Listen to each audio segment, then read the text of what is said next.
വിശ്വാസശബ്ദം വിശ്വാസശബ്ദം വിശ്വാസശബ്ദം വിശ്വാസശബ്ദം മുഴങ്ങുന്നു. വിശ്വാസശബ്ദം വിശ്വാസശബ്ദം വിശ്വാസശബ്ദം മുഴങ്ങുന്നു. നന്ദിയാൽ നിറയുന്നു എന്നന്തരംഗം, മനമേ നടത്തിയ വിധങ്ങളെ ഓർത്ത്. നന്ദിയാൽ നിറയുന്നു എന്നന്തരംഗം, മനമേ നടത്തിയ വിധങ്ങളെ ഓർത്ത്. ഒന്നിനും കുറവില്ലാതെ നടത്തുന്ന ഇമ്മാനുവേലേ, അങ്ങേക്കു നന്ദി. ഒന്നിനും കുറവില്ലാതെ നടത്തുന്ന ഇമ്മാനുവേലേ, അങ്ങേക്കു നന്ദി. നന്ദിയാൽ നിറയുന്നു എന്നന്തരംഗം, മനമേ നടത്തിയ വിധങ്ങളെ ഓർത്ത്. നന്ദിയാൽ നിറയുന്നു എന്നന്തരംഗം, മനമേ നടത്തിയ വിധങ്ങളെ ഓർത്ത്.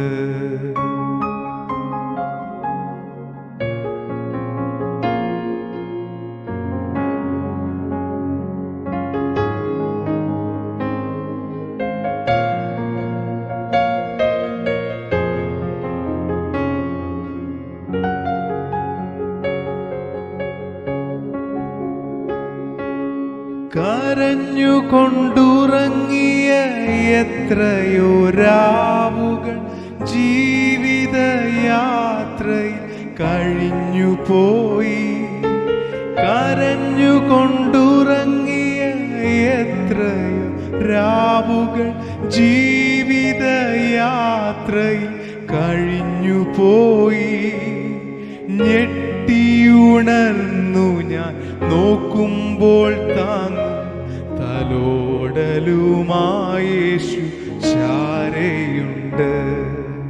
ഞെട്ടിയുണർന്നു ഞാൻ നോക്കുമ്പോൾ താങ്ങും തലോടലുമായേശു ചാരയുണ്ട്. ആരാധന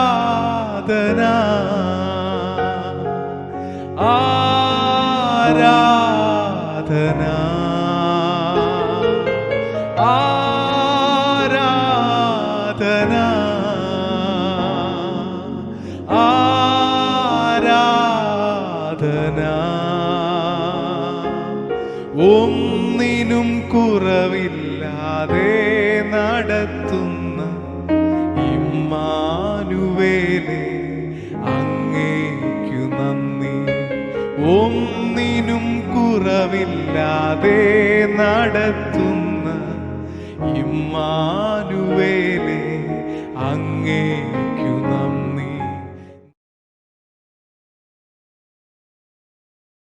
പിതാപുത്ര പരിശുദ്ധാത്മ ത്രിയേക ദൈവത്തിൻ്റെ എല്ലാവിധമായ അനുഗ്രഹങ്ങളും എല്ലാ പ്രിയപ്പെട്ടവരോടും കൂടെ ഇന്നും ഇരിക്കുമാറാകട്ടെ. വിശ്വാസ ശബ്ദം എന്നറിയപ്പെടുന്ന വാട്സപ്പ് പേജിലൂടെ നിങ്ങളോട് വീണ്ടും തിരുവചനത്തിൽ നിന്ന് പ്രസംഗിപ്പാൻ എനിക്ക് ലഭിക്കുന്ന അവസരത്തിന് കർത്താവിനെ മഹത്വവും സ്തുതിയും കരേറ്റുകയാണ്. ഇന്നേക്ക് 51 വർഷങ്ങൾക്ക് മുമ്പ് ഫെയ്ത്ത് തിയോളജിക്കൽ സെമിനാരി മണക്കാല എന്നറിയപ്പെടുന്ന സ്ഥാപനം കർത്താവിൻ്റെ ദർശനത്താൽ ബഹുമാനായ TG കോശി അവர்களுടെ ആത്മാർത്ഥമായ അക്ഷീണമായ പ്രവർത്തനങ്ങളുടെ ഫലമായി ഇത്രത്തോളം എത്തുവാൻ കർത്താവ് കൃപ ചെയ്തു.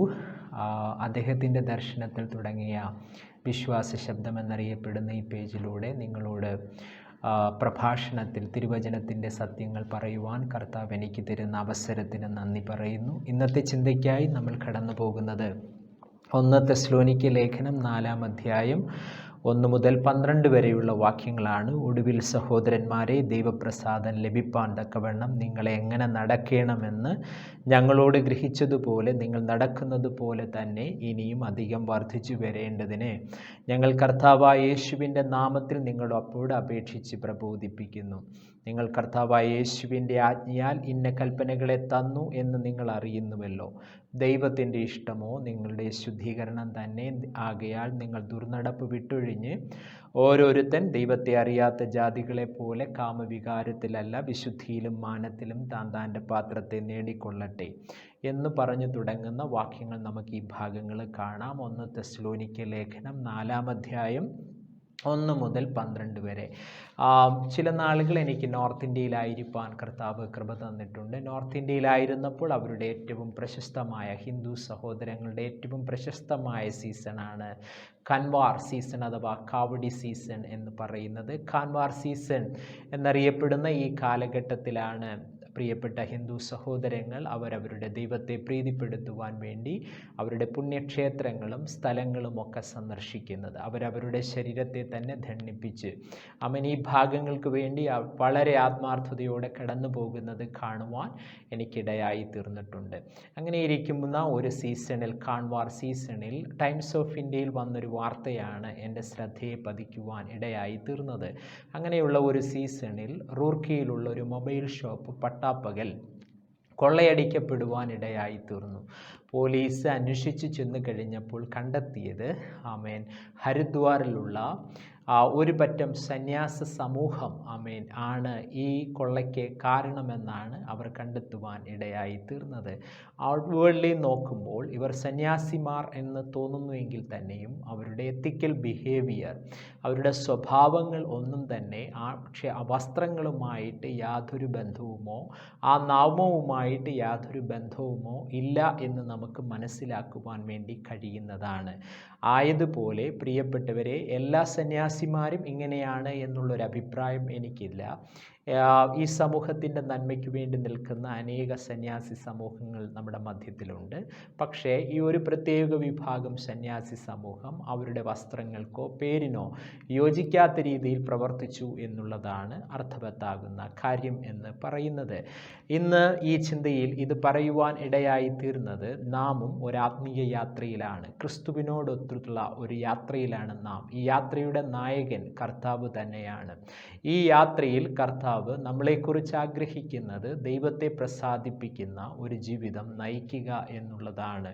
ജോൺ സ്റ്റോട്ട് എന്നറിയപ്പെടുന്ന പ്രശസ്തനായ തിയോളജിയൻ തൻ്റെ ഒരു പുസ്തകത്തിൽ ഇങ്ങനെയാണ് പറയുന്നത്: One of the problems of the contemporary Christianity is our comparative negligence of Christian ethics എന്നുള്ളതാണ്. ക്രിസ്ത്യൻ ധാർമ്മിക മൂല്യങ്ങളുടെ, ക്രിസ്ത്യൻ ബിഹേവിയറിൻ്റെ തുടർച്ചയായിട്ടുള്ള ലംഘനമാണ് ഇന്നത്തെ ക്രിസ്തീയ സമൂഹം അഭിമുഖീകരിക്കുന്ന ഏറ്റവും വലിയ വെല്ലുവിളി എന്നുള്ളത് തന്നെയാണ്. അതേ പ്രിയപ്പെട്ടവരെ, നമ്മുടെ എത്തിക്കൽ ബിഹേവിയർ, ക്രിസ്ത്യൻ എത്തിക്കൽ ബിഹേവിയർ പലപ്പോഴും തിരുവചനത്തിൽ നിന്നും ഏറെ ദൂരമാണ്. നമ്മുടെ സ്വഭാവങ്ങൾ പലപ്പോഴും ക്രിസ്തുവിൻ്റെ ടീച്ചിങ്ങുകളിൽ നിന്നും വളരെ വ്യത്യസ്തമാണ്, ദൂരെയാണ് എന്നുള്ള വസ്തുത നമുക്ക് മനസ്സിലാക്കുവാൻ വേണ്ടി കഴിയുന്നതാണ്. ആകയാൽ ഇന്ന് പകലിൽ ഈ വാക്യത്തിൽ നിന്നുകൊണ്ട് എനിക്ക് നിങ്ങളോട് പറയുവാൻ ഉള്ളത് a call to live a life that is pleasing to God. പൗലോസിൻ്റെ ഒരു വിളിയാണ് നമ്മളിവിടെ കാണുന്നത്. ദൈവത്തെ പ്രസാദിപ്പിക്കുവാൻ വേണ്ടിയുള്ള ഒരു വിളി നമുക്ക് ഒന്ന് തെസ്സലോനിക്യ ലേഖനം 4 മുതൽ 1-12 വരെയുള്ള വാക്യങ്ങളിൽ കാണുവാൻ വേണ്ടി കഴിയുകയാണ്. സ്തോത്രം. നമുക്കറിയാം, അപ്പോസ്തല പ്രവൃത്തി 17-ാം അധ്യായത്തിൽ നമ്മളൊന്ന് വായിച്ചു കഴിഞ്ഞാൽ പൗലോസും ശീലാസും തീമോത്തിയോസും ചേർന്ന് പൗലോസിൻ്റെ സെക്കൻഡ് മിഷണറി ജേണിയിൽ, രണ്ടാമത്തെ സുവിശേഷ യാത്രയിൽ സ്ഥാപിതമായ ചർച്ചാണ് തെസ്സലോനിക്യ ദൈവസഭ എന്ന് പറയുന്നത്. പോൾ ഏകദേശം AD 50-52 കാലയളവുകളിൽ കൊരിന്തിയിലായിരുന്ന സമയത്ത് എഴുതിയ ലേഖനത്തിൻ്റെ ഭാഗങ്ങളാണ് ഈ ലേഖനം എന്ന് പറയുന്നത്. തെസ്സലോനിക്യ സഭയ്ക്ക് വേണ്ടി പൗലോസ് ലേഖനം എഴുതുമ്പോൾ അതിൻ്റെ ഏറ്റവും പ്രധാനപ്പെട്ട ഭാഗമെന്ന് പറയുന്നത് 3-ാം അധ്യായത്തിൻ്റെ 6 മുതൽ 8 വരെയുള്ള വാക്യങ്ങളാണ്. തീമോത്തിയോസിൽ നിന്ന് പൗലോസിന് തെസ്സലോനിക്യ ദൈവസഭയെക്കുറിച്ചുള്ള നല്ല ചിന്തകൾ ലഭിപ്പാൻ ഇടയായി തീർന്നു. അവിടെ ഇങ്ങനെ നമ്മൾ വായിക്കുന്നു, തീമോത്തിയോസ് നിങ്ങളുടെ അടുക്കൽ വന്നു എന്ന് നിങ്ങളുടെ വിശ്വാസത്തെയും സ്നേഹത്തെപ്പറ്റിയും, ഫെയ്ത്ത് ആൻഡ് ലവ്, അവരുടെ വിശ്വാസത്തെപ്പറ്റിയും സ്നേഹത്തെപ്പറ്റിയും നല്ല റിപ്പോർട്ട് തീമോത്തിയോസ് പൗലോസിന് കൊടുക്കുവാൻ ഇടയായി തീർന്നിട്ടുണ്ട്. അതുമാത്രമല്ല, അവരുടെ സദ്വർത്തമാനം കേൾക്കുവാനും സകല കഷ്ടങ്ങളിലും സങ്കടത്തിലും നിങ്ങളുടെ വിശ്വാസം ഹേതുവായി ഞങ്ങൾ നിങ്ങളെക്കുറിച്ച് ആശ്വാസം പ്രാപിച്ചത് എന്ന് നമ്മളവിടെ കാണുന്നുണ്ട്. Their loyalty and steadfastness under persecution, പീഡനങ്ങളുടെ നടുവിൽ വിശ്വസ്തയോടെ അവർ ക്രിസ്തുവിനെ സേവിച്ച ഭാഗങ്ങൾ നമുക്കവിടെ കാണുവാൻ വേണ്ടി കഴിയുന്നുണ്ട്. ആ ഭാഗത്തെ അഭിനന്ദിച്ചുകൊണ്ട് തെസ്സലോനിക്ക ദൈവസഭയ്ക്ക് വേണ്ടി പൗലോസ് ലേഖനം എഴുതുമ്പോൾ അതിൻ്റെ മറുഭാഗത്ത് അവർക്ക് അത്യന്താപേക്ഷിതമായ ജീവിത സാഹചര്യങ്ങളുടെ തിരുത്തലുകൾക്കാവശ്യമായ ചില ക്രമീകരണങ്ങളെ പറ്റിയുമുള്ള ദൂത് പൗലോസ് തെസ്സലോനിക്ക ദൈവസഭയോട് ലേഖനം എഴുതുമ്പോൾ പഠിപ്പിക്കുകയാണ്. ഫസ്റ്റ് തെസ്സലോനിക്ക ലേഖനത്തെ പൊതുവെ നമുക്ക് രണ്ടായി തിരിക്കാം. 1 മുതൽ 3 വരെയുള്ള ഭാഗങ്ങൾ നറേറ്റീവ് അഥവാ വിവരണങ്ങൾ എന്നറിയപ്പെടുന്ന ഭാഗത്ത് നമുക്ക് കാണുവാൻ സാധിക്കുന്നു എന്നുണ്ടെങ്കിൽ 4 മുതൽ 5 വരെയുള്ള വാക്യങ്ങളെ പൗലോസ് തെസ്സലോനിക്ക ദൈവസഭയുടെ വിശിഷ്യ ദൈവമക്കളുടെ പ്രധാന പ്രശ്നങ്ങൾ അഡ്രസ്സ് ചെയ്തുകൊണ്ടുള്ള ഭാഗങ്ങളാണ്. അങ്ങനെ രണ്ടാമത്തെ ഭാഗത്തിൻ്റെ ആദ്യ ഭാഗങ്ങളിൽ കാണുന്ന ഒരു വാക്യമാണ് നമ്മൾ വായിപ്പാനിടയായി തീർന്നത്. പൗലോസിൻ്റെ ഒരു വിളി, a call to live a life that is pleasing to God, ദൈവത്തെ പ്രസാദിപ്പിക്കുന്ന ഒരു ജീവിതം ജീവിക്കുവാൻ വേണ്ടിയുള്ള പൗലോസിൻ്റെ വിളി നമുക്കവിടെ കാണുവാൻ വേണ്ടി കഴിയുകയാണ്. എങ്ങനെ നമുക്ക് ദൈവത്തെ പ്രസാദിപ്പിക്കുന്ന ഒരു ജീവിതം നയിക്കാമെന്ന് വളരെ അർത്ഥവത്തായി പൗലോസ് ഈ ഭാഗങ്ങളിൽ വിവരിക്കുകയാണ്. ചാപ്റ്റേഴ്സിൻ 4-ാം അധ്യായത്തിൻ്റെ 1ഉം 2ഉം വാക്യങ്ങളെന്ന് പറയുന്നത് നമ്മൾ താഴെ കാണാൻ പോകുന്ന 3 മുതൽ 12 വരെയുള്ള വാക്യങ്ങളുടെ എംഫാറ്റിക്കലായിട്ടുള്ള ഒരു ഇൻട്രൊഡക്ഷനാണ്. വളരെ ശക്തമായ സുദൃഢമായ ഒരു ആമുഖം പൗലോസ് 1ഉം 2ഉം വാക്യങ്ങളിൽ പറയുകയാണ്. അവിടെ നമ്മൾ കാണുന്നത്, ഒടുവിൽ സഹോദരന്മാരെ, ദൈവപ്രസാദം ലഭിപ്പാൻ തക്കവണ്ണം നിങ്ങൾ എങ്ങനെ നടക്കണമെന്ന് ഞങ്ങളോട് ഗ്രഹിച്ചതുപോലെ നിങ്ങൾ നടക്കുന്നത് പോലെ തന്നെ ഇനിയും അധികം വർദ്ധിച്ചു വരേണ്ടതിന് ഞങ്ങൾ കർത്താവായ യേശുവിൻ്റെ നാമത്തിൽ നിങ്ങളോട് അപേക്ഷിക്കുകയും ഞങ്ങൾ കർത്താവായ യേശുവിൻ്റെ നാമത്തിൽ നിങ്ങളോട് പ്രബോധിപ്പിക്കുകയും കർത്താവായ യേശുവിൻ്റെ ആജ്ഞയാൽ കൽപ്പിക്കുകയും ചെയ്യുന്നു എന്ന് നമ്മൾ അവിടെ കാണുന്നുണ്ട്. എന്തുകൊണ്ടാണ് ഈ ഭാഗം താഴെ പറയാൻ പോകുന്ന ഭാഗങ്ങളുടെ അർത്ഥവത്തായ അർത്ഥസമ്പൂർണമായ ആമുഖമാണ് എന്ന് നമ്മൾ പറയുന്നത്? അവിടെ പൗലോസ് പ്രധാനമായും 2 ഇൻജങ്ഷനുകൾ കൽപ്പനകൾ പറയുന്നു. 2 പ്രധാനപ്പെട്ട വാക്കുകൾ പറയുന്നതായിട്ട് നമ്മൾ കാണുന്നുണ്ട്. ഇംഗ്ലീഷിൽ അത് നമ്മൾ കാണുന്നത് we ask you and we urge you എന്നുള്ളതാണ്. ഞങ്ങൾ നിങ്ങളോട് അപേക്ഷിക്കുന്നത് എന്നുള്ളതാണ് ഒന്നാമത്തെ ഇൻജങ്ഷൻ എന്ന് പറയുന്നത്. രണ്ടാമത്തെ ഇൻജങ്ഷൻ എന്ന് പറയുന്നത് ഞങ്ങൾ പ്രബോധിപ്പിക്കുന്നത്, ആജ്ഞാപിക്കുന്നത് എന്നുള്ളതാണ്. V ask you and we urge you എന്നുള്ളതാണ്. വി ആസ്ക് യു എന്നുള്ളതിന് എറോടോമൻ എന്നറിയപ്പെടുന്ന ഗ്രീക്ക് പദമാണ് അവിടെ ഉപയോഗിക്കുന്നത്. അതിൻ്റെ അർത്ഥമെന്ന് പറയുന്നത് ടു മേക്ക് എ റിക്വസ്റ്റ് എന്നുള്ളതാണ്. താഴ്മയായിട്ട് തെസ്സലോനിക്ക ദൈവസഭയോട് പൗലോസ് അപേക്ഷിക്കുകയാണ് ദൈവത്തെ പ്രസാദിപ്പിക്കുന്ന ഒരു ജീവിതം നയിക്കണമെന്ന്. എന്നാൽ അതിനപ്പുറം പൗലോസ് തെസ്സലോനിക്ക ദൈവസഭയോട് വി ആർ ജിയു, ഞങ്ങൾ ആജ്ഞാപിക്കുകയാണ് എന്ന് പറയുമ്പോൾ പൗലോസ് ഉപയോഗിച്ച പദം പാരാകാലുമൻ എന്നുള്ളതാണ്. അതിൻ്റെ അർത്ഥമെന്ന് പറയുന്നത് എക്സോട്ട് എന്നുള്ളതാണ്. ഒരു റോമൻ ഗവർണർ ജനറൽ തൻ്റെ പടയാളികളോട് എങ്ങനെയാണോ ആജ്ഞാപിക്കുന്നത് അതുപോലെ പൗലോസ് ആജ്ഞാപിക്കുകയാണ് തെസ്സലോനിക്ക ദൈവസഭ ദൈവത്തെ പ്രസാദിപ്പിക്കുന്ന ഒരു ജീവിതം നയിക്കണമെന്നുള്ളത്. പ്രിയപ്പെട്ടവരെ, ഗ്രീക്ക് ലാംഗ്വേജിൽ പൊതുവെ ഈ 2 ഇൻജങ്ഷനുകളും ഒന്നിച്ചു വരാറില്ല. ഒന്നിച്ചു വന്നാൽ അതിൻ്റെ അർത്ഥമെന്ന് പറയുന്നത് it shows the urgency of the hour. ഇത് ഈ കാലഘട്ടത്തിൻ്റെ ആവശ്യകതയെ, ഈ നിമിഷത്തിൻ്റെ ആവശ്യകതയെ കുറിക്കുന്നത് കൊണ്ടാണ്, അത്യന്താപേക്ഷിതമായ ഒന്നായതുകൊണ്ടാണ് പൗലോസ് ഈ രണ്ട് ഇൻജങ്ഷനുകളും ഈ രണ്ട് പദങ്ങളും അപേക്ഷിക്കുക, ആജ്ഞാപിക്കുക, പ്രബോധിപ്പിക്കുക, ഈ രണ്ട് പദങ്ങളും ഒന്നിച്ച് പറയുവാൻ വേണ്ടി ഇടയായി തീർന്നത്. പ്രിയപ്പെട്ടവരെ, നിങ്ങൾ ആത്മീയ ജീവിതത്തിലേക്കൊന്ന് നോക്കുമ്പോൾ, നിങ്ങളുടെ തന്നെ ജീവിതത്തിലേക്കൊന്ന് നോക്കുമ്പോൾ, ദൈവത്തെ പ്രസാദിപ്പിക്കുന്ന ഒരു ജീവിതം ഈ കാലഘട്ടത്തിൽ നയിക്കണമെന്നുള്ളത് വളരെ അത്യന്താപേക്ഷിതമാണ് എന്ന് നിങ്ങൾക്ക് തോന്നുന്നു എന്നുണ്ടെങ്കിൽ ഈ ധ്യാനത്തെ നിങ്ങൾ ദൈവത്തിൻ്റെ പരിശുദ്ധാത്മാവിൻ്റെ ചിന്തയായി കണക്കാക്കണമെന്ന് ഞാൻ വിനീതമായി അപേക്ഷിക്കുകയാണ്. ഏത് അതോറിറ്റിയിൽ നിന്നുകൊണ്ടാണ് പൗലോസ് ദൈവത്തെ പ്രസാദിപ്പിക്കുന്ന ഒരു ജീവിതം നയിക്കണമെന്ന് പറയുന്നത്? ഞങ്ങൾ കർത്താവായ യേശുവിൻ്റെ ആജ്ഞയാൽ എന്ന് അദ്ദേഹം രണ്ടാമത് പറയുമ്പോൾ, ഞങ്ങൾ കർത്താവായ യേശുവിൻ്റെ നാമത്തിൽ എന്ന് നമ്മൾ കാണുന്നുണ്ട്. ആദ്യ പാദത്തിൽ in the Lord Jesus, through the Lord Jesus. മറ്റൊരർത്ഥത്തിൽ പറഞ്ഞാൽ ദൈവത്തെ പ്രസാദിപ്പിക്കണമെന്ന് തെസ്സലോനിക്ക ദൈവസഭയോട് പൗലോസ് പറയുന്നത് സ്വന്തമായ ഏതെങ്കിലും ഒരു അധികാരത്തിൽ നിന്നുകൊണ്ടോ സ്വന്തമായ ഏതെങ്കിലും ഒരു പവറിൽ നിന്നുകൊണ്ടോ അല്ല, മറിച്ച് in the Lord Jesus, through the Lord Jesus. കർത്താവായ യേശുവിൻ്റെ നാമത്തിൽ, ദൈവത്തിൻ്റെ നാമത്തിൽ ഞാൻ നിങ്ങളോട് അപേക്ഷിക്കുന്നു. കർത്താവായ യേശുവിൻ്റെ നാമത്തിൽ, കർത്താവായ ദൈവത്തിൻ്റെ ആജ്ഞയാൽ ഞാൻ നിങ്ങളോട് ആജ്ഞാപിക്കുന്നു.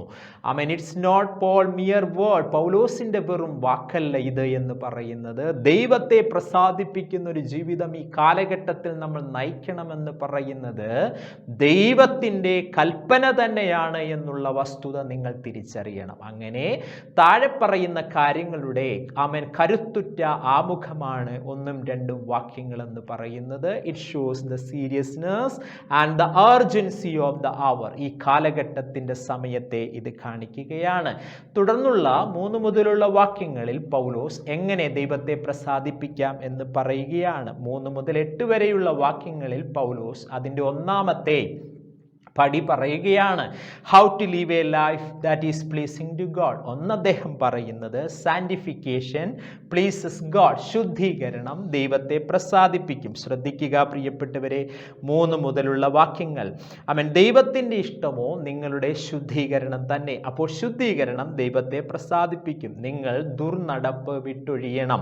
ദൈവത്തെ അറിയാത്ത ജാതികളെ പോലെ കാമവികാരത്തിൽ ആകരുത് എന്ന് നമ്മൾ താഴോട്ട് വായിക്കുകയാണ്. അതേ പ്രിയപ്പെട്ടവരെ, വിശുദ്ധീകരണം ദൈവത്തെ പ്രസാദിപ്പിക്കും. ആ വിശുദ്ധീകരണത്തിൻ്റെ ഏറ്റവും പ്രധാനപ്പെട്ട ഘടകമെന്ന് പറയുന്നത് നാം ദുർനടപ്പ് വിട്ടൊഴിയണം എന്നുള്ളതാണ്. ദുർനടപ്പ് എന്നുള്ള ഒരു ജനറലായിട്ട് മലയാളത്തിൽ നമ്മൾ വായിക്കുമ്പോൾ ഇംഗ്ലീഷിൽ നമ്മൾ വായിക്കുന്നത് അബ്സ്റ്റെയിൻ ഫ്രം ഫോർണിക്കേഷൻ എന്നറിയപ്പെടുന്ന ഒരു പദമാണ്. നിങ്ങൾ ദുർനടപ്പ് വിട്ടഴിയണം. ഫോർണിക്കേഷൻ വിട്ടൊഴിയണം. ഫോർണിക്കേഷൻ എന്നറിയപ്പെടുന്ന പദത്തിൻ്റെ അർത്ഥം പോർണയാസ് എന്ന പദത്തിൽ നിന്നാണ് അത് കടന്നു വരുന്നത്. അതിൻ്റെ അർത്ഥം എന്ന് പറയുന്നത് any kind of sexual sin എന്നുള്ളതാണ്. ഏതു തരത്തിലുമുള്ള ദൈവവചനം അനുശാസിക്കാത്ത ഏത് തരത്തിലുമുള്ള ലൈംഗിക പാപങ്ങളിൽ നിന്ന് നിങ്ങൾ വേർപെട്ടിരിക്കണം. അത് ദൈവത്തെ ശുദ്ധീകരിക്കുന്നതാണ്, അത് ദൈവത്തിന് ഇഷ്ടമുള്ളതാണ് എന്ന് നമ്മൾ ഇവിടെ കാണുവാൻ വേണ്ടി കഴിയുകയാണ്. എന്തുകൊണ്ടാണ് പൗലോസ് ഇങ്ങനെ പറയുവാൻ ഇടയായി തീർന്നത് എന്നൊന്ന് ചിന്തിച്ചു കഴിഞ്ഞാൽ, തെസ്സലോനിക്ക ദൈവസഭയുടെ ദേവി എന്നറിയപ്പെടുന്നത്, കാബ്രി എന്നറിയപ്പെടുന്ന ദേവിയുടെ ഭാഗമാണ് തെസ്സലോനിക്ക ദേശമെന്ന് പറയുന്നത്. എന്താണ് കാബ്രി ദേവിയുടെ പ്രത്യേകത എന്ന് പറയുന്നത്? ഇമ്മോറാലിറ്റികളെ റിലീജിയസ് ആയിട്ട് പ്രൊമോട്ട് ചെയ്യുന്ന ഒരു ഭാഗമാണ് കാബ്രി സംസ്കാരം എന്ന് പറയുന്നത്, കാബ്രി ദേവി എന്ന് പറയുന്നത്. ആകയാൽ തെസ്സലോനിക്ക ദൈവസഭയിലെ ആളുകൾ ഇരുട്ടിൻ്റെ മറവിൽ വ്യഭിചാരങ്ങൾക്ക് വേണ്ടി കാബ്രി ദേവിയുടെ അമ്പല ചുറ്റുപാടിൽ എത്തിയിരുന്നു, സ്ട്രീറ്റുകളിൽ എത്തിയിരുന്നു എന്ന് ചരിത്രത്തിൻ്റെ താളുകളിൽ നിന്ന് നമുക്ക് മനസ്സിലാക്കുവാൻ വേണ്ടി കഴിയുന്നുണ്ട്. അങ്ങനെ ഇമ്മോറാലിറ്റിയെ അവിഹിത ബന്ധങ്ങളെ മതത്തിൻ്റെ പേരിൽ, വിശ്വാസത്തിൻ്റെ പേരിൽ, ദൈവത്തിൻ്റെ പേരിൽ പ്രൊമോട്ട് ചെയ്യുന്ന ഒരു സംസ്കാരത്തിൽ നിന്ന് കടന്നു വന്നവരാണ് ക്രിസ്തുവിലേക്ക് വിശുദ്ധനായ ദൈവത്തിലേക്ക് കടന്നു വന്നവരാണ് തെസ്സലോനിക്ക ദൈവസഭയിലെ ക്രിസ്ത്യാനികൾ എന്ന് പറയുന്നത്. അവിടുത്തെ സംസ്കാരം അപ്പനെന്നോ അമ്മയെന്നോ സഹോദരനെന്നോ സഹോദരിയെന്നോ മുത്തശ്ശനെന്നോ മുത്തശ്ശിയെന്നോ ചെറുമകനെന്നോ ചെറുമകളെന്നോ യാതൊരു വ്യത്യാസവുമില്ലാതെ ഇരുട്ടിൻ്റെ മറവിൽ ആ പ്രത്യേക സമയമാകുമ്പോൾ കാബ്രി ദേവിയുടെ ചുറ്റിലും, അമ്പലത്തിൻ്റെ ചുറ്റിനും, ക്ഷേത്രത്തിന് ചുറ്റിനും, സ്ട്രീറ്റുകളിലും അലഞ്ഞു തിരിഞ്ഞ് അവിഹിതമായ ലൈംഗിക ബന്ധത്തിൽ ഏർപ്പെടുന്ന ഒരു സംസ്കാരം. അവിടെ നിന്ന് ക്രിസ്ത്യാനികൾ ദൈവസഭയിലേക്ക്, ആളുകൾ ദൈവസഭയിലേക്ക് കടന്നു വരികയാണ്. ക്രിസ്തുവിനെ, വിശുദ്ധനായ ദൈവത്തെ ആരാധിക്കുമ്പോഴും ആ പ്രത്യേക സമയമാകുമ്പോൾ ഈ അന്ധകാര നിബിഡമായ ഈ സംസ്കാരത്തിലേക്ക് പോകണമെന്നുള്ളൊരു ത്വര, പലരും അതിലേക്ക് വീണ്ടും പോയ ഒരു കാലഘട്ടം, പലരും അതിലേക്ക് ആഗ്രഹിക്കുന്ന ഒരു കാലഘട്ടത്തിൽ നിന്നുകൊണ്ട് പൗലോസ് പറയുകയാണ്, നമ്മളുടെ സംസ്കാരം എന്ന് പറയുന്നത് കാബ്രി സംസ്കാരമല്ല. നമ്മുടെ സംസ്കാരം എന്ന് പറയുന്നത് വിശുദ്ധിയുടെ സംസ്കാരമാണ്. വിശുദ്ധനായ ദൈവമാണ് നമ്മുടെ ദൈവം. ദൈവത്തെ അറിയാത്ത ജാതികളെ പോലെ നിങ്ങൾ കാമവികാരത്തിലായി പോകരുത്. കാമവികാരം എന്ന് പറയുമ്പോൾ ലസ്റ്റ്ഫുൾ പാഷൻ എന്നുള്ളതാണ് ഇംഗ്ലീഷിൽ നമ്മൾ അവിടെ കാണുന്നത്. ലസ്റ്റ് എന്ന് പറയുന്നത്, സ്തോത്രം, കാമം എന്ന് പറയുന്നത് ഒരു വികാരമായി നമ്മളെ കീഴടക്കുകയും നമ്മുടെ മനസ്സിനെയും ശരീരത്തെയും അത് കീഴടക്കുകയും അതൊരു വലിയ സ്വഭാവമായി നമ്മളിൽ വെളിപ്പെട്ട് വരികയും അതെത്ര ശ്രമിച്ചിട്ടും സ്തോത്രം നമ്മളിൽ നിന്ന് മാറ്റാൻ കഴിയും. ആ പ്രത്യേക സമയമാകുമ്പോൾ നമ്മൾ അതിനടിമപ്പെട്ടു പോകുകയും ചെയ്യുന്ന ഒരു സംസ്കാരത്തെ നോക്കിൽ കണ്ടുകൊണ്ട് പൗലോസ് പറയുകയാണ്, നിങ്ങൾ വിശുദ്ധിക്ക് വേണ്ടി വിളിക്കപ്പെട്ടവരാണ്. അതുകൊണ്ട് ലൈംഗികമാകുന്ന ഒരു ശുദ്ധീകരണം നിങ്ങൾക്കുണ്ടാകണം എന്ന് പൗലോസ് പഠിപ്പിക്കുന്നതായിട്ട് നമ്മൾ കാണുകയാണ്. രണ്ടാമത്തെ ഭാഗം, എങ്ങനെ നമുക്ക് ദൈവത്തെ പ്രസാദിപ്പിക്കുവാൻ വേണ്ടി കഴിയും. How to live a life that is pleasing to God. Brotherly love pleases God എന്നുള്ളതാണ്. അത് നമുക്ക് കാണാൻ കഴിയുന്നത് 9 മുതൽ 10 വരെയുള്ള വാക്യങ്ങളിലാണ്. സാഹോദര്യ സ്നേഹം ദൈവത്തെ പ്രസാദിപ്പിക്കുന്നതാണ്. സഹോദര പ്രീതിയെക്കുറിച്ച് നിങ്ങൾക്ക് എഴുതുവാൻ ആവശ്യമില്ല. അന്യോന്യം സ്നേഹിപ്പാൻ നിങ്ങൾ ദൈവത്താൽ ഉപദേശം പ്രാപിച്ചതല്ലാതെ മക്കാദോനിയയിൽ എങ്ങുമുള്ള സഹോദരന്മാരോടൊക്കെയും അങ്ങനെ ആചരിച്ചും പോരുന്നുവല്ലോ. എന്നാൽ സഹോദരന്മാരെ, നിങ്ങൾ അതിൽ അധികം വർദ്ധിച്ചു വരേണം എന്ന് പൗലോസ് പറയുന്നതായിട്ട് നമുക്ക് കാണുവാൻ വേണ്ടി കഴിയുകയാണ്. അതേ പ്രിയപ്പെട്ടവരെ, പൗലോസിൻ്റെ രണ്ടാമത്തെ ചിന്തയെന്ന് പറയുന്നത് ബ്രദർലി ലവ്, സാഹോദര്യ സ്നേഹം നിങ്ങളിൽ ഉണ്ടാകണം. അത് ദൈവത്തെ പ്രസാദിപ്പിക്കുന്നതാണ് എന്നുള്ളതാണ്. ഇവിടെ പൗലോസ് തെസ്സലോനിക്ക ദൈവസഭയുടെ പോസിറ്റീവായ ഒരു ജീവിത രീതിയാണ് കാണിക്കുന്നത്.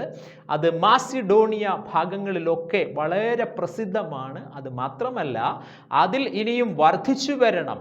നിങ്ങൾ ചെയ്തുകൊണ്ടിരിക്കുന്ന ഒന്നിൽ നിങ്ങൾ വർദ്ധിച്ചു വരണം.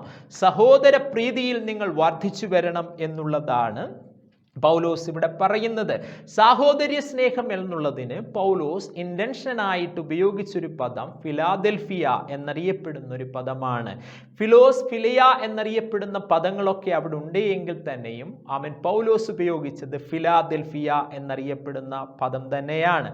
ഫിലോസ്, ഫിലയ എന്നറിയപ്പെടുന്ന പദങ്ങളൊക്കെ ഒരു സൗഹൃദ ബന്ധത്തെ, ഒരു കൂട്ടുകാര ബന്ധത്തെ കുറിക്കുമ്പോൾ ഫിലാദൽഫിയ എന്ന് പറയുന്നത് love of one physical sibling എന്നുള്ളതാണ്.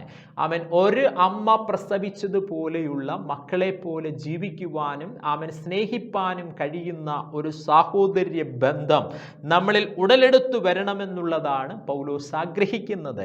യോഹന്നാന്റെ സുവിശേഷം 13-ാം അധ്യായത്തിൽ 14-ാം വാക്യത്തിൽ 34-ാമത്തെ വാക്യത്തിൽ കർത്താവ് പറഞ്ഞ ഒരു ഭാഗമുണ്ട്. 1 യോഹന്നാൻ 13-ാം അധ്യായം 34-ാമത്തെ വാക്യം, നിങ്ങൾ തമ്മിൽ തമ്മിൽ സ്നേഹിക്കണം എന്ന പുതിയൊരു കൽപ്പന ഞാൻ നിങ്ങൾക്ക് തരുന്നു. ഞാൻ നിങ്ങളെ സ്നേഹിച്ചതുപോലെ നിങ്ങളും തമ്മിൽ സ്നേഹിക്കണം എന്നുള്ളത് തന്നെ. നിങ്ങൾക്ക് തമ്മിൽ സ്നേഹമുണ്ടെങ്കിൽ നിങ്ങൾ എൻ്റെ ശിഷ്യന്മാർ എന്ന് വിളിക്കപ്പെടുമെന്നുള്ള ദൈവത്തിൻ്റെ പ്രൈമറിയായ ഒരു കമാൻഡ്മെൻറ്റിനെ പൂർത്തീകരിക്കുവാൻ വേണ്ടിയുള്ള ഒരാഗ്രഹം തെസ്സലോനിക്ക ദൈവസഭ കാണിക്കുകയാണ്. അവൻ ഇതിൻ്റെ പൂർത്തീകരണം എന്ന് പറയുന്നത് ഫിലാദൽഫിയ സഹോദര്യ സ്നേഹത്തിൻ്റെ ആ അർത്ഥവത്ത് എന്ന് പറയുന്നത് അത് നമുക്ക് അവരുടെ പ്രവൃത്തികളിൽ നിന്ന് കാണുവാൻ വേണ്ടി കഴിയുകയാണ്. ഞങ്ങൾക്ക് സഹോദര്യ സ്നേഹമുണ്ട് എന്ന് പറഞ്ഞ് നടക്കുക മാത്രമല്ല, അത് പ്രാവർത്തികമായ ജീവിതങ്ങളിലൂടെ വെളിപ്പെടുത്തി കൊടുക്കുന്നൊരു ദൈവസഭയായിരുന്നു തെസ്സലോനിക്ക ദൈവസഭ. ഹോസ്പിറ്റാലിറ്റി ടു ട്രാവലേഴ്സ് അതവരുടെ ഏറ്റവും പ്രധാനപ്പെട്ട ഒന്നായിരുന്നു. യാത്രക്കാരോടുള്ള അവരുടെ ആദ്യത്തെ മര്യാദകൾ. Labour in preaching the gospel, സുവിശേഷം പ്രസംഗിപ്പാനും അതിനുവേണ്ടി നിൽക്കുവാനുമുള്ള അവരുടെ ആഗ്രഹം. അത് മാത്രമല്ല, ആവശ്യത്തിലിരിക്കുന്നവനെ ആ പൈസ കൊടുത്തു സഹായിപ്പാനുമുള്ളൊരു മനോഭാവം തെസ്സലോനിക്ക ദൈവസഭയ്ക്കുണ്ട്. ആ സഹോദര്യ സ്നേഹം ഫ്രണ്ട്ലി ബ്രദർലി ലവ് കണ്ടിട്ടാണ് പൗലോസ് പറയുന്നത് ഇനിയും നിങ്ങൾ അതിൽ വർദ്ധിച്ചു വരണമെന്നുള്ളത്. അപ്പോൾ വാക്കുകൾ മാത്രമല്ല, പ്രവൃത്തിയുള്ള സഹോദര്യ സ്നേഹത്തിൻ്റെ ആളുകളായിരുന്നു തെസ്സലോനിക്ക ദൈവമക്കൾ എന്ന് പറയുന്നത്.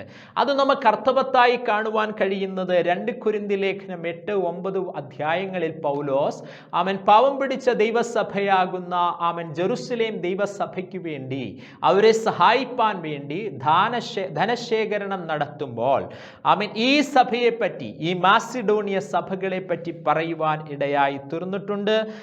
അപ്പോലോനിയ എന്നറിയപ്പെടുന്ന ദൈവസഭ, ഫിലിപ്പി എന്നറിയപ്പെടുന്ന ദൈവസഭ, തെസ്സലോനിക്ക, ബറോയ എന്നറിയപ്പെടുന്ന ദൈവസഭ, ഈ 4 ദൈവസഭകൾ മാസിഡോണിയൻ ദൈവസഭ, മെക്കാദോന്യ ദൈവസഭയുടെ ഭാഗങ്ങളുടെ ദൈവസഭകൾ ആയിരുന്നു എന്ന് നമുക്ക് അർത്ഥവത്താക്കുവാൻ വേണ്ടി കഴിയുന്നുണ്ട്. അപ്പോൾ അതിൽ ഉൾപ്പെട്ട ഒരു ദൈവസഭയാണ് തെസ്സലോനിക്ക ദൈവസഭ. മാസിഡോണിയൻ സഭകളുടെ ഒന്നാണ് തെസ്സലോനിക്ക ദൈവസഭ. അപ്പോൾ ആ ധനശേഖരണത്തിൽ വിവരിക്കുന്ന 2 കൊരിന്ത്യർ ലേഖനം 8-ാം അധ്യായം 9-ാം അധ്യായം, അതിൽ 8-ാം അധ്യായത്തിന്റെ ആദ്യത്തിൽ പറയുകയാണ് അവരുടെ പ്രവൃത്തിയെപ്പറ്റി. സഹോദരന്മാരെ, മെക്കാദോന്യ സഭകൾക്ക് ലഭിച്ച ദൈവകൃപ ഞാൻ നിങ്ങളോട് അറിയിക്കുന്നു. എന്താണ് ആ ദൈവകൃപ? കഷ്ടത എന്ന കഠിന ശോധനയിലായിരുന്നിട്ടും അവരുടെ സന്തോഷ സമൃദ്ധിയും മഹാദാരിദ്ര്യവും ധാരാളം ഔദാര്യം കാണിപ്പാനിടയായി പൗലോസ് ജെറുസലേം ദൈവസഭയ്ക്ക് വേണ്ടി ധനശേഖരണം നടത്തുമ്പോൾ തെസ്സലോനിക്ക മെക്കാദോന്യ ദൈവസഭ നാം വായിച്ച തെസ്സലോനിക്ക ദൈവസഭയും അതിൻ്റെ ഭാഗമാണ്. അവർ കഷ്ടതയിലിരുന്ന ജനമാണ്, അവർ ദാരിദ്ര്യത്തിലിരുന്ന ജനമാണ്. അങ്ങനെ കഷ്ടതയിലും ദാരിദ്ര്യത്തിലും ഇരുന്ന ജനം തങ്ങളാൽ ആവോളം തങ്ങളുടെ കരങ്ങൾ നീട്ടി പൈസ കൊടുത്ത് ജെറുസലേം സഭയെ സഹായിച്ചു എന്നുള്ള വസ്തുത പൗലോസ് വെളിപ്പെടുത്തുകയാണ്. അതാണ് സഹോദര്യ സ്നേഹത്തിൻ്റെ പ്രസക്തി എന്ന് പറയുന്നത്. പ്രാക്ടിക്കലായി ഇത് വെളിപ്പെട്ടു വരണം പ്രിയപ്പെട്ടവരെ. ആവശ്യത്തിലിരിക്കുന്നവനെ സഹായിപ്പാനുള്ള ഒരു മനോഭാവം നമ്മളിൽ ഉണ്ടാകുമാറാകണം എന്ന് പൗലോസ് വെളിപ്പെടുത്തുകയാണ്. ഒരാളുടെ കഷ്ടതയും പട്ടിണിയും മാറ്റുവാൻ വേണ്ടി ഔദാര്യം കാണിച്ച ദൈവസഭയാണ് തെസ്സലോനിക്ക ദൈവസഭ എന്ന് പറയുന്നത്. 1 യോഹന്നാൻ 3:14 ഇങ്ങനെയാണ് നമ്മൾ വായിക്കുന്നത്: We know that we have passed from death to life because we love one another. Whoever does not love abides in death. Check ourselves. Are we dead or alive? ഇന്ന് ഈ സന്ദേശം കേൾക്കുമ്പോൾ എൻ്റെ ആത്മീയ പ്രിയപ്പെട്ടവർ, നിങ്ങളെ തന്നെ ഒന്ന് ചെക്ക് ചെയ്യുവാനിടയായി തീരണം. നമ്മൾ മരിച്ചവരാണോ അതോ ജീവിക്കുന്നവരാണോ? ആത്മീയ മരണം സംഭവിച്ചവരാണോ ആത്മീയ ജീവനുള്ളവരാണോ? നാം മരണം വിട്ട് ജീവനിൽ കടന്നിരിക്കുന്നു എന്ന് സഹോദരനെ സ്നേഹിക്കുന്നതിനാൽ അറിയാമെന്നാണ് നമ്മളിവിടെ വായിക്കുന്നത് സ്നേഹിക്കാത്തവൻ മരണത്തിൽ വസിക്കുന്നു എന്നുള്ളതാണ്. ആകയാൽ സാഹോദര്യ സ്നേഹത്തിൽ ദൈവത്തെ പ്രസാദിപ്പിക്കുവാൻ വെറും വാക്കുകൾ കൊണ്ട് മാത്രമല്ല, പ്രവൃത്തികളിലൂടെ ആമേൻ, കഷ്ടതയും പട്ടിണിയും ദാരിദ്ര്യവുമാണെങ്കിലും മെക്കാദോന്യ ദൈവസഭകൾ കാണിച്ചതുപോലെ, മാസിഡോണിയൻ ദൈവസഭകൾ കാണിച്ചതുപോലെ, നമ്മളിപ്പോൾ കേൾക്കുന്ന തെസ്സലോനിക്ക ദൈവസഭ കാണിച്ചതുപോലെ, ധനശേഖരണത്തിൽ ധാരാളം ഔദാര്യം കാണിച്ചതുപോലെ, ആവശ്യത്തിലിരിക്കുന്നവരെ സഹായിപ്പാനുള്ള കൃപ കർത്താവ് ഏവർക്കും നൽകുമാറാകട്ടെ. മൂന്നാമത്തെ ഭാഗം കൂടെ പറഞ്ഞ് ഈ പ്രഭാഷണത്തിൽ നിന്നിരിപ്പാൻ ഞാൻ ആഗ്രഹിക്കുകയാണ്. മൂന്നാമത്തെ ഭാഗം എന്ന് പറയുന്നത് 11-12 വാക്യങ്ങൾ ഫസ്റ്റ് തെസ്സലോനിക്ക ലേഖനം എന്നുള്ളതാണ്. അവിടെ നമ്മൾ ഇങ്ങനെ കാണുകയാണ്: മര്യാദയായി നടപ്പാനും ഒന്നിനും മുട്ടില്ലാതിരിപ്പാനും വേണ്ടി ഞങ്ങൾ നിങ്ങളോട് ആജ്ഞാപിക്കുന്നത് പോലെ അടങ്ങിപ്പാർപ്പാനും സ്വന്തം കാര്യം നോക്കുവാനും സ്വന്തം കൈകൊണ്ട് വേല ചെയ്യുവാനും അഭിമാനം തോന്നണം എന്നും ഞാൻ നിങ്ങളെ പ്രബോധിപ്പിക്കുന്നു. നമുക്ക് ഒരാശയ സമ്പുഷ്ടമായി ആ ഭാഗം പലപ്പോഴും തോന്നുന്നില്ല. എന്നാൽ അവിടെയുള്ള ഒരു പദം, ഒരു പ്രത്യേക വിഭാഗം, തെസ്സലോനിക്ക ദൈവസഭയിലെ ഒരു പ്രത്യേക വിഭാഗത്തെക്കുറിച്ചാണ് പൗലോസ് അവിടെ പറയുന്നത്. അവിടെ ഒരു പദം പൗലോസ് ഉപയോഗിച്ചിട്ടുണ്ട്. അക്ടാക്ടോയി എന്നറിയപ്പെടുന്ന പദമാണ് അത് ഗ്രീക്കിൽ എന്ന് പറയുന്നത്. ഈ പദം നമുക്ക് 1 തെസ്സലോനിക്ക ലേഖനം 5:14 കാണുവാൻ കഴിയുന്നുണ്ട്. 2 തെസ്സലോനിക്ക ലേഖനം 3:6-7 മുതൽ വാക്യങ്ങളിൽ കാണുവാൻ കഴിയുന്നുണ്ട്. അതുപോലെ നമുക്കിപ്പോൾ വായിച്ച 1 തെസ്സലോനിക്ക ലേഖനം 4:11 കാണുവാൻ വേണ്ടി കഴിയുന്നുണ്ട്. അതിലൊരു ഭാഗത്ത് നമ്മൾ ഇങ്ങനെയാണ് കാണുന്നത്: 2 തെസ്സലോനിയർ 3:6-7 അക്ടാക്ടോയി എന്നറിയപ്പെടുന്ന ഗ്രീക്ക് പദത്തിന്റെ അർത്ഥം മലയാളത്തിൽ ഇങ്ങനെയാണ്: സഹോദരന്മാരെ, ഞങ്ങളോട് പ്രാപിച്ച പ്രമാണം വിട്ട് ക്രമം കെട്ട് നടക്കുന്ന സഹോദരന്മാരെ, ആമേൻ, അകന്നുകൊള്ളണമെന്ന് പറയുകയാണ്. അക്ടാക്ടോയി എന്നറിയപ്പെടുന്ന ഒരു പ്രത്യേക വിഭാഗം, ക്രമം കെട്ട് നടക്കുന്ന സഹോദരന്മാർ, അവർ തെസ്സലോനിക്ക ദൈവസഭയുടെ ഒരു ശാപമായിരുന്നു. തെസ്സലോനിക്ക ദൈവസഭയുടെ ആത്മീയ വളർച്ചയ്ക്കൊരു തടസ്സമായിരുന്നു. അവരെ കണ്ടിട്ട് പൗലോസ് പറഞ്ഞ പ്രധാനപ്പെട്ട 3 ആമേൻ സ്തോത്രം ഭാഗങ്ങളാണ് നമ്മളിവിടെ കാണുവാൻ വേണ്ടി കഴിയുന്നത്. അക്ടാക്ടോയി, ക്രമം കെട്ടവർ, അൺഡിസിപ്ലിൻഡ് സോൾജിയേഴ്സ് എന്ന് നമുക്കതിൻ്റെ യഥാർത്ഥ അർത്ഥം എന്ന് പറയുന്നത്. ആമേൻ, സിസ്റ്റമാറ്റിക് ആയിട്ട് ഒരു ആർമി നടക്കുമ്പോൾ, ഒരു ട്രൂപ്പ് ആൻഡ് ആർമി നടക്കുമ്പോൾ അതിൽ ആമേൻ അനുസരണമില്ലാത്ത അൺഡിസിപ്ലിൻഡ് ആയ ആളുകൾക്കാണ് അക്ടാക്ടോയി എന്ന് പറയുന്നത്.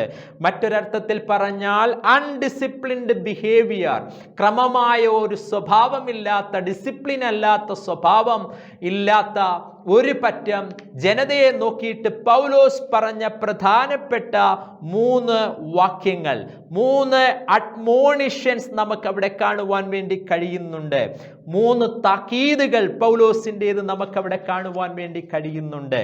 ഒന്നാമത്തെ താക്കീത് എന്ന് പറയുന്നത് അവൻ ക്രമം കെട്ടവരെ മര്യാദയ്ക്ക് നടന്നുകൊള്ളണം എന്നുള്ളതാണ്. രണ്ടാമത്തത് ക്രമം കെട്ടവരെ സ്വന്തം കാര്യം നോക്കിക്കൊള്ളണമെന്നാണ്. മൂന്നാമത് അവൻ ക്രമം കെട്ടവരെ സ്വന്തം കൈകൊണ്ട് വേല ചെയ്യണമെന്നുള്ളതാണ്. ഈ 3 ആമേൻ അഡ്മോണിഷൻസ്, താക്കീതുകളുടെ അർത്ഥങ്ങളൂടെ പറഞ്ഞ് നമുക്കിവിടെ നിർത്തുവാൻ ഇടയാകുമാറാകട്ടെ. ഒന്നാമതായിട്ട് അദ്ദേഹം പറയുന്നത് make it your ambition to lead a quiet life.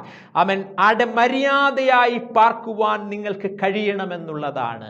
തെസ്സലോനിക്ക നഗരമെന്ന് പറയുന്നത് ഗ്രീക്ക് സംസ്കാരത്തിൻ്റെ ഒരു ഭാഗമാണ്. ആമേൻ, ഗ്രീക്ക് സംസ്കാരത്തിൽ ഏറ്റവും പ്രധാനപ്പെട്ട ഒരു സംസ്കാരം എന്ന് പറയുന്നത് ഒറേറ്ററി സ്കില്ലാണ്. ആമേൻ, സംസാരിക്കുവാനുള്ള അവരുടെ ഒരു കഴിവാണ്. ആ സംസാരിക്കുവാനുള്ള അവരുടെ ആ കഴിവെന്ന് പറയുന്നത് പിന്നീട് അത് ലൗഡ് മൗത്തുകളിലേക്ക് മാറിത്തീരുവാനിടയായി തീർന്നു. ആമേൻ, ഗോസിപ്പുകൾ കൊണ്ടും മോക്കിങ്ങുകൾ കൊണ്ടും മറ്റുള്ളവരെ അൺനെസസറി ഹാം ചെയ്യുന്ന സംസ്കാരങ്ങൾ കൊണ്ടും പറച്ചിലുകൾ കൊണ്ടും മറ്റുള്ളവരെ അൺനെസസറായി ഹാം ചെയ്യുന്ന എഴുത്തുകൾ കൊണ്ടും ആമേൻ വളർന്നു വരുന്ന ഒരു ക്രിസ്തീയ സമൂഹത്തെ കണ്ടിട്ട് പൗലോസ് പറയുകയാണ്, ക്രമം കെട്ട ആമേൻ സംസ്കാരത്തിൻ്റെ ഭാഗമായവരെ നിങ്ങൾ മര്യാദയ്ക്ക് നടന്നുകൊള്ളണം എന്ന് പൗലോസ് പറയുകയാണ്. Make it your ambition to lead a quiet life എന്നുള്ളതാണ്. അതേ പ്രിയപ്പെട്ടവരെ, ആമേൻ, ലൗഡ് മൗത്ത് നമ്മുടെ ക്രിസ്തീയ ജീവിതത്തിന് ചേർന്നതല്ല. ഗോസിപ്പുകൾ, അനാവശ്യമായി പറഞ്ഞു പരത്തുന്ന സ്വഭാവം, അനാവശ്യമായി ആമേൻ ഒരുവനെ വാക്കുകൾ കൊണ്ട് അടിച്ചാക്ഷേപിക്കുന്ന സ്വഭാവം, എഴുതി നശിപ്പിക്കുന്ന സ്വഭാവം, അതൊന്നും ക്രിസ്തീയ ലോകത്തിന് പൂരിതങ്ങളല്ല എന്ന് പൗലോസ് പറയുകയാണ്. രണ്ടാമതായി പൗലോസ് പറയുന്നത് മൈൻഡ് യുവർ ഓൺ ബിസിനസ് എന്നുള്ളതാണ്. സ്വന്തം കാര്യം നോക്കിക്കൊള്ളണം എന്നുള്ളതാണ്. ആമേൻ, ക്രമം കെട്ട ആമേൻ തെസ്സലോനിക്ക ദൈവസഭയിലെ ദൈവമക്കൾ ഇങ്ങനെ അകാരണമായി മറ്റുള്ളവരുടെ കാര്യങ്ങൾ ഇടപെടുവാൻ തുടങ്ങുന്നത് കാണുകയാണ്. അവർ ബിസി ബോഡീസായി മാറ്റപ്പെടുകയാണ്. അകാരണമായി ആവശ്യമില്ലാതെ മറ്റുള്ളവരുടെ പ്രശ്നങ്ങളിലും കാര്യങ്ങളിലും ഇടപെട്ട് കുഴപ്പത്തിലാക്കുന്ന ഒരു സ്വഭാവം കണ്ടിട്ട് പൗലോസ് പറയുകയാണ് മൈൻഡ് യുവർ ഓൺ ബിസിനസ്. അവൻ നിന്റെ കാര്യം നോക്കിക്കൊള്ളണം എന്ന് പൗലോസ് പറയുകയാണ്. എന്നിട്ട് മൂന്നാമത്തെ അഡ്മോണിഷൻ, ശകാരം എന്ന് പറയുന്നത് വർക്കിംഗ് വിത്ത് യുവർ ഹാൻഡ്, നിന്റെ കൈകൊണ്ട് നീ അധ്വാനിക്കണം. അവൻ പറൂഷിയ എന്നുള്ളത് എമിനന്റ് ആണ്. പെട്ടെന്ന് ദൈവരാജ്യം വരുമെന്ന് ചിന്തിച്ചിട്ട് ഇവരെല്ലാം വിട്ടിട്ട്, ജോലിയെല്ലാം വിട്ടിട്ട് അവൻ അനേകർക്ക് ബാധ്യതയായി നിൽക്കുന്നത് കാണുകയാണ്. അവൻ അത് മാത്രമല്ല, ജോലി ചെയ്യുവാൻ അവർക്കൊരു മനസ്സില്ല. അവൻ ജോലികൾ എന്ന് പറയുന്നത് സ്ലേവ്സിന്, അടിമകൾക്ക് വേണ്ടിയുള്ളതാണ് എന്നൊരു ചിന്ത അവരെ ഭരിപ്പാനിടയായി തീർന്നു.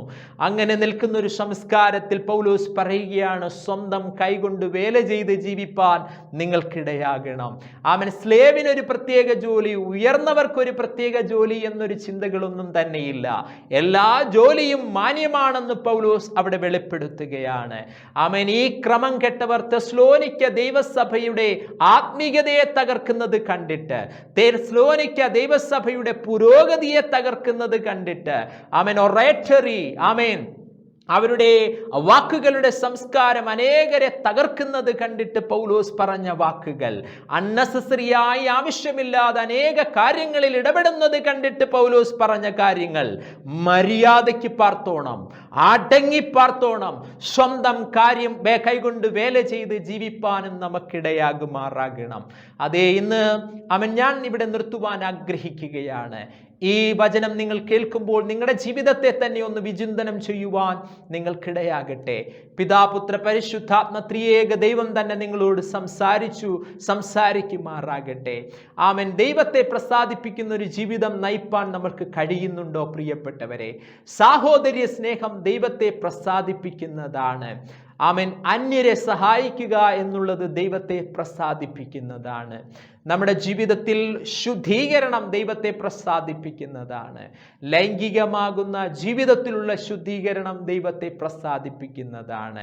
ആമേൻ. അൺനെസസറിയായി ഒരുവനെ ക്രിട്ടിസൈസ് ചെയ്യാതെ, ഗോസിപ്പുകൾ ഉണ്ടാക്കാതെ, അതെഴുതാതെ, പ്രചരിപ്പിക്കാതെ ആമേൻ നമ്മൾ ജീവിക്കുന്നു എന്നുണ്ടെങ്കിൽ, ആവശ്യമില്ലാതെ മറ്റുള്ളവരുടെ കാര്യത്തിൽ ഇടപെടാതെ ജീവിക്കുവാൻ നമുക്ക് കഴിയുന്നു എന്നുണ്ടെങ്കിൽ, ആമേൻ, ഏത് ജോലിയും മാന്യമാണ് എന്നുള്ള ചിന്തയോടെ പ്രവൃത്തി ചെയ്യാനുള്ളൊരു മനസ്സ് നിങ്ങൾക്കുണ്ട് എന്നുണ്ടെങ്കിൽ, ആമേൻ, അത് ജീവിതത്തിൻ്റെ ഉയർച്ചയ്ക്കും ദൈവത്തിൻ്റെ രാജ്യത്തിൻ്റെ വ്യാപ്തിക്കും ഇടയാകുമെന്ന് ചിന്തിച്ചുകൊണ്ട് ഇന്ന് ദൈവസഭയെ, ആത്മീയതയെ തകർക്കുന്ന ഇത്തരം നശീലമായ ജീവിത സാഹചര്യങ്ങളിൽ നിന്ന് ഒഴിവുള്ളവരായിരിക്കാൻ ആമേൻ കർത്താവ് നിങ്ങളെ ആഹ്വാനം ചെയ്യുന്നു എന്നുള്ള ബോധ്യത്തോടെ നമ്മളെ തന്നെ സമർപ്പിച്ചുകൊണ്ട് ഒരു നിമിഷം പ്രാർത്ഥിപ്പാനും നമുക്ക് കഴിയുമാറാകട്ടെ.